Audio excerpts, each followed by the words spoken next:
معیار کفر و شرک کو اتنا تنگ بنا دیا ہے تنگ نظروں نے. کفر و شرک یہ خدا کے مقابل میں خدا کھڑا کرنا.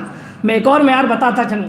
کفر و شرک یہ ہے رسول کے مقابل میں لوگوں کو رسول جیسا بنانا. یہ ہے شرک عظیم. کوئی نہیں ہو سکتا رسول جیسا, کوئی ہو ہی نہیں سکتا رسول جیسا. جو سفیر خدا ہے ہم ہوس کریں کہ ہم ان جیسے ہو جائیں. یار ایسی بات محفل ہوئی تو شرک ہو گیا, یا میلاد ہوا تو شرک ہو گیا, یہ کام ہوا تو شرک ہو گیا. شرک اور بندگی کی حدیں کیا ہے اس کو جان لیجیے.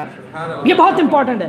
شرک اور بندگی کی حدیں کسی کام کو انجام دینے کی نہیں ہے. یا پھر میں یوں کہوں اللہ خالق ہے, اللہ مالک ہے. فلسفے کی ایک بحث ہے کہ جو سب سے ساری کائنات کا کل ہے, کائنات میں جتنی بھی خوبیاں ہوں گی اس کی بازگشت اس کل کی طرف ہوگی. میں بہت ٹیکنیکل زبان کو آسان لفظوں میں عرض کر رہا ہوں. یعنی علت العلل جو ساری کائنات کی علت ہے, جو سب سے بنیادی کاز ہے کائنات کا, کائنات میں جتنی بھی چیزیں وجود میں آئیں گی وہ وہی کمالات و صفات ہوں گے جو اس علت میں پائے جاتے ہیں. میں آسان زبان میں کہوں, آپ نے آم کا درخت بویا, اس سے جو بیج بویا جب اس سے درخت نکلتا ہے تو آم ہی کا نکلتا ہے. آپ جو ہے سیب کا بیج بوئیں گے تو اس سے جو درخت نکلے گا وہ سیب ہی کا درخت نکلے گا. کیا ہے یہ؟ یعنی جو اصل ہوتی ہے اس سے نکلنے والی تمام فرع میں بھی وہی خاصیتیں ہوتی ہیں جو اصل میں ہوتی ہیں. توجہ چاروں عزیزوں, کائنات میں جتنے بھی کمالات ہیں اس کی انتہا ذات خدا پہ ہوتی ہے. توجہ چاہ رہا ہوں. اور جتنے بھی کمالات خدا میں پائے جاتے ہیں مخلوقات میں اس کا پایا جانا ضروری ہے. اب یہ اور بات ہے کہ ہر انسان اس کمال کو حاصل نہیں کر پاتا ہے.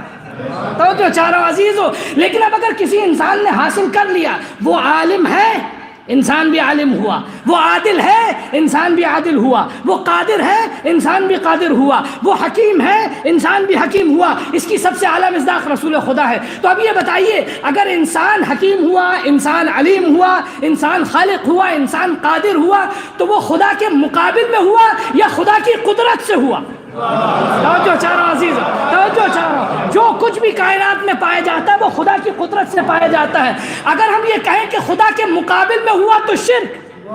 خدا نے صاف صاف قرآن میں کہہ دیا تم میرے مقابل میں کچھ بھی نہیں کر سکتے. اگر تم کائنات سے نکلنا بھی چاہو تو اس کے لیے بھی میری قدرت چاہیے. توجہ چاہ رہا ہوں عزیزوں. یا معاشر الجن والانس ان استطعتم ان تنفذوا من اقطار السماوات والارض فانفذوا. اے انسانوں, اے جنوں, تم کو زمین آسمان سے باہر نکلنا ہے, جاؤ نکل جاؤ, کوئی دوسرا خدا ڈھونڈ لاؤ, جاؤ چلے جاؤ, لیکن یاد رکھو یہاں سے نکلنے کے لیے بھی میری ہی قدرت چاہیے.